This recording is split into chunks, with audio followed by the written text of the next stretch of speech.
I am an alumni of two schools, St. Joseph's High School and Gambia High School.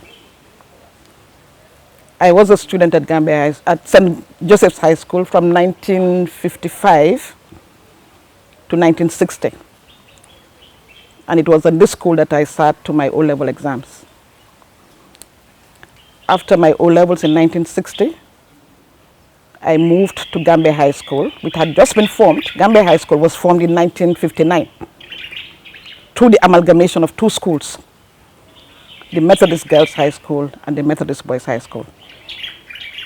And in 1959, the then Gambia High School was located at the junction of Cameroon and Buckle Street in what is today the Albion Primary School and the former Methodist bookshop. This was where I started. Then Gambia High School had not moved yet to its present location.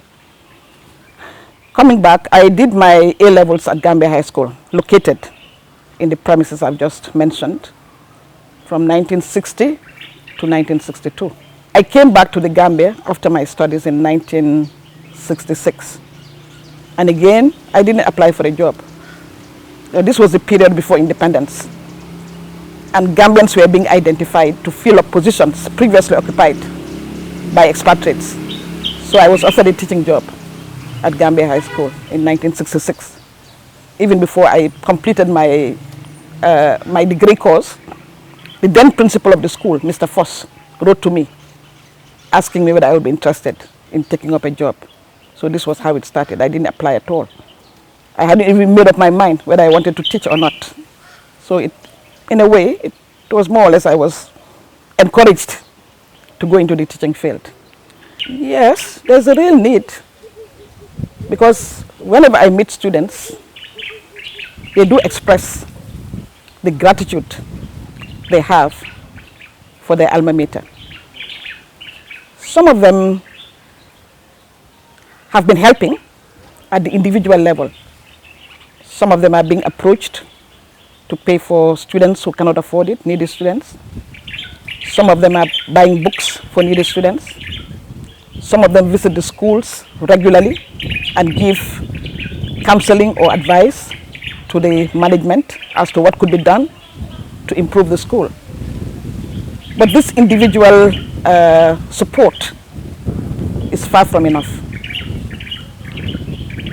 And the students have realized, people like Ahmad, Sira and their team have realized that the best way to support their school and to give back to the school what the school gave to them is to come together in the form of an association, so that collectively they can support the school by way of pooling their resources together, by way of pooling their knowledge together, by way of their expertise. In other words, the alumni can do things in a more sustainable and meaningful way than students who just go to the school at the individual level to help. Also, I did talk to Ahmad, mention to Ahmad, that there have been attempts to form an ex-students association in the past, because Gambia High School dates back to 1959. And those who attended school in 1959 are about 70-something, going to 80. I'm 73, going to 80. But they haven't had the passion and the commitment which I see Ahmad and his group displaying. So they have been coming into year groups. They have been forming year groups, like say the class of 95, the class of 73, the class of... But I see this more as a reunion. Whenever they come for Christmas, some of them get together as year groups. They go to the hotel, have dinner, invite some of their teachers, go to the school, help at a minimum level.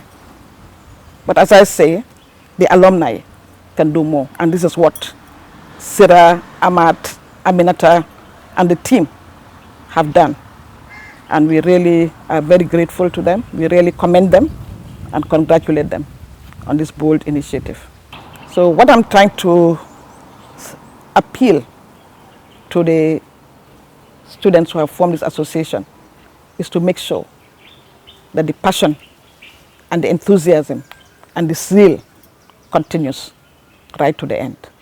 There are people who have been students of the school as way back as 1959.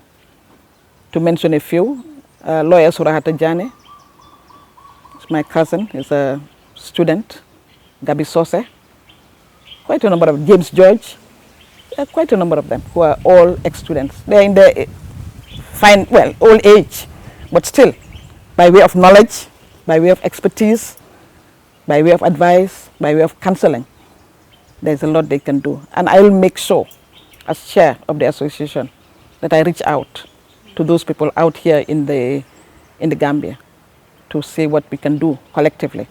We should not leave it just to the younger ones. Okay, they have been the driving force in the formation of the association. But I want to call on all and sundry, young and old, to come and be members of the association. Membership is very simple. You just have to be a past student of the school, or you can be a friend of the school, you can be a well-wisher of the school, you can be a parent of the ex-students, you know. So it's really open, and they can come, all of them can come and join the association and be members. Membership drive is on right now, right, both here and abroad.